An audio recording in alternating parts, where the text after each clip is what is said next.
আজকে ভরা শেডটাও খালি খালি লাগতেছে। খালি খালি লাগার কারণ এই যে আমার এইখানে যে গরুটা ছিল,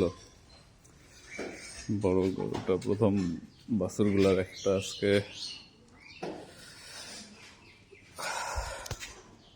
আজকে এটা বিক্রি করে দিলাম। এত খারাপ লাগতেছে যে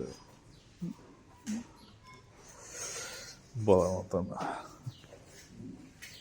এই শেডটা যত পুরাতন, এই গরুটা অত পুরাতন ছিল।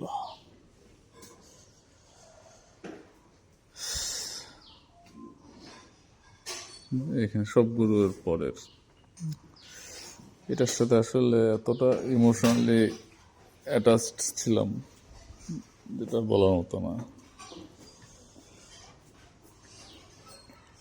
এই জন্য বলি যে লাইফস্টাইল আসলে সবার জন্য না, আমার মতো লোকদের জন্য না, যাদের অ্যাটাচমেন্ট ইস্যু আছে।